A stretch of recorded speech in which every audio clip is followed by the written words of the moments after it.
Kumusta mga sis? How are you all? Sorry sa aking mga taga-subaybay. Busy ang katulong mga sis. Kasi ano pa tayo matapos dito, mga August siguro. So konting update lang. Kumusta kayong lahat? Sana na malayo tayo sa kapahamakan. Yung gira ngayon sa sa Israel and super gulo. Pray natin maging okay na yung country. All country have peace and united. Kumusta ang lahat mga sisi? And hoping na sa mabuting kalagayan po tayong lahat. Salamat. Pasensya, minsan lang ako maka-update kasi busy ang work. Busy na sa work ang inyong madam. Kumusta? Sana nasa mabuting kalagayan ang lahat. About my family, okay naman sila. Oo. Yung mga anak ko nasa auntie nila na bakasyon kasi holiday. Si Elias lang yung makulit. They don't have time for me. I don't have time talaga kasi matutulog ako mga 12 or 1 na. So, tulog na rin sila. Hindi kami sa oras catch up sa oras ni Elias. So, yun. Andyan hindi mawawala yung laging awayan. Si Elias parang babae ito. Ako hindi ako nangangaway. Basta ako nagtrabaho lang ako, sabi ni Elias. I don't know what you doing good or bad daw. Hindi daw niya nakikita anong ginagawa ko, tama ba daw o mali, nagsinungaling ba daw ako sa kanya, nag-cheat ba daw ako sa kanya. No, I never do it for my family. Bakit ka magaganyan? Uy, tiguwang na. Ito, wala nang pupulot nito, oh. Ang buhok, ang uban, oh. Lahat ng halos buhok, uban na. Si Elias na magtina nito pag uwi ko sa bahay. Siya na ang hindi ako gagastos ng para magpaganda, para magpasalon. Never. Ang hirap kumita ng pera, ang hirap kumita. Bawat segundo patak ng oras, bilang yun. Kaya siya na yung mag-color sa aking buhay, aking buhok. Tapos, ang daming satsat nito ni Elias sa buhay. Tigil na daw ako sa trabaho, uwi na daw ako doon sa booking. Sabi ko, bakit? Ikaw nga alis, ikaw magtrabaho. Sige, okay, ikaw magtrabaho ako dyan sa bahay.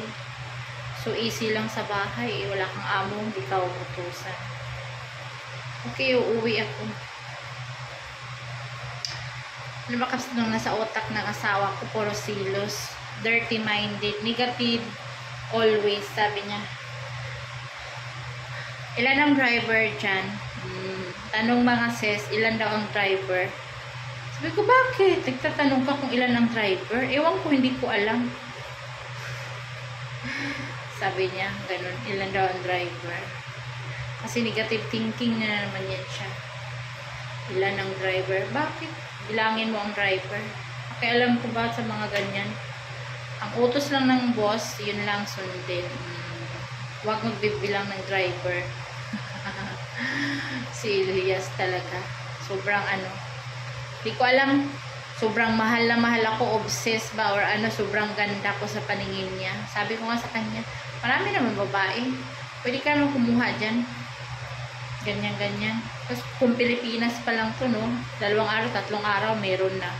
Pero pag dito sa Muslim country kasi, mahigpit dito.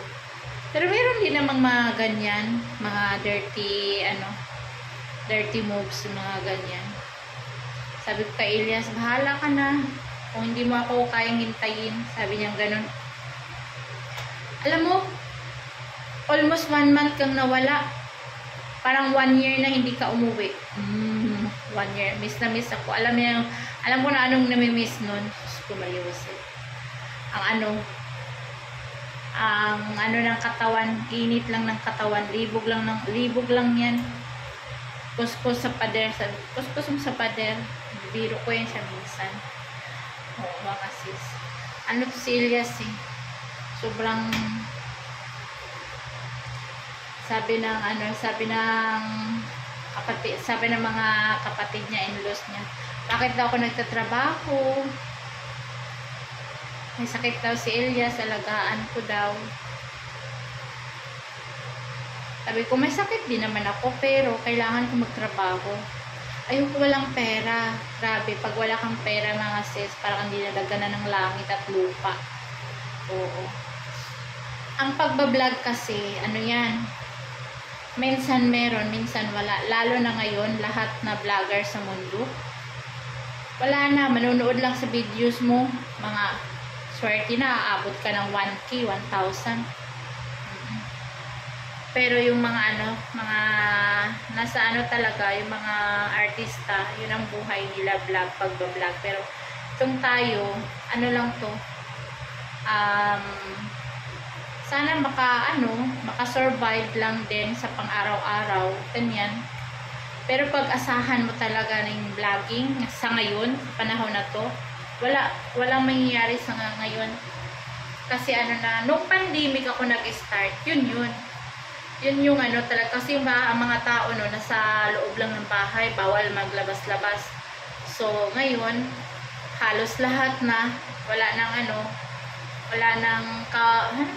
nang lockdown, lahat ng tao nasa labas, so busy na rin sa work lahat. So kanya-kanyang kanya-kanyang pagbablog, kanya-kanyang pag-content creator, kanya-kanyang trabaho na. So yun, iba ang dating panahon kaysa ngayon. So, thank you mga sis sa update. Ito lang muna ang ating update mga sisis. Salamat. Thank you for watching. And then, pag makauwi ako sa bukid mga guys, everyday ako mag-video doon sa village. I miss you all. God bless and continue to our work. Bye!